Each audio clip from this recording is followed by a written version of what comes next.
வெற்றிவேல் முருகனுக்கு அரோகரா. ஒரு நாள் சஷ்டி விரதம் ஃபுல் வீடியோ பார்க்கலாம் வாங்க.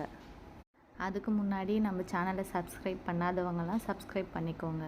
அப்போ தான் நம்ம போடுற ஒவ்வொரு வீடியோவுமே உங்களுக்கு சீக்கிரமாக ரீச் ஆகும். ஒரு நாள் சஷ்டி விரதம் 6 நாள் இருக்கலாம்னு நினச்சிருந்தேன், இருக்க முடியலை. அதனால் இன்றைக்கி ஒரு நாள் சஷ்டி விரதம் இருக்கேன், மிளகு விரதம் இருக்கேன். காலையிலே எழுந்து குளித்து முடிச்சுட்டு வீட்டெல்லாம் சுத்தம் பண்ணிவிட்டு பூஜைக்கு தேவையானதெல்லாம் ரெடி பண்ணிட்டேன்.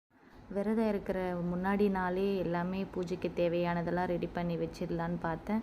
ஆனால் தவிர்க்க முடியாத சூழ்நிலையால் வெளியே போக வேண்டியதாகிடுச்சு. அதனால் விரதம் இருக்கிற அன்றைக்கி நான் காலையிலே எழுந்துச்சி குளிச்சுட்டு பூஜைக்கு தேவையானதெல்லாம் ரெடி பண்ணிவிட்டு அப்போ முருகனுக்கு 6 வெற்றிலை தீபம் போட்டுட்டு என்னோடய விரதத்தை தொடங்கிட்டேன். இன்றைக்கி நான் மிளகு விரதம் இருக்கேன். இன்றைக்கி மாலை சூரசம்ஹாரம் முடிஞ்சதுக்கப்புறம் மறுபடியும் குளிச்சுட்டு வீடெல்லாம் சுத்தம் படுத்திட்டு அப்பன் முருகனுக்கு மறுபடியும் வெற்றிலை தீபம் ஏற்றிட்டேன். காலையிலே நான் பூஜை பண்ணும் போது நெய்வேத்தியம் எதுவுமே வைக்கலை, பால் மட்டும்தான் அப்பன் முருகனுக்கு வச்சுருந்தேன்.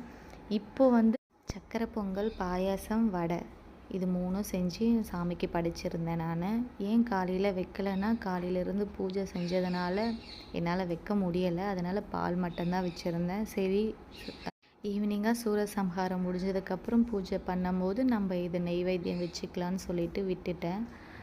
எங்கள் ஹஸ்பண்ட், பாப்பா, நான் 3 பேருமே பூஜையை நல்லபடியாக முடிச்சிட்டோம். என்னால் முடிஞ்சதை இன்றைக்கி என் அப்பா முருகனுக்கு நான் செஞ்சு முடிச்சிட்டேன். அவருக்கு பிடிச்ச கந்த சஷ்டி பாடிட்டு திருப்பாவையும் பாடிட்டு நல்லபடியாக இந்த பூஜையை முடிச்சிட்டேன். உங்களுக்கு இந்த வீடியோ பிடிச்சிருந்ததுன்னா லைக் பண்ணுங்கள், சப்ஸ்கிரைப் பண்ணுங்கள்.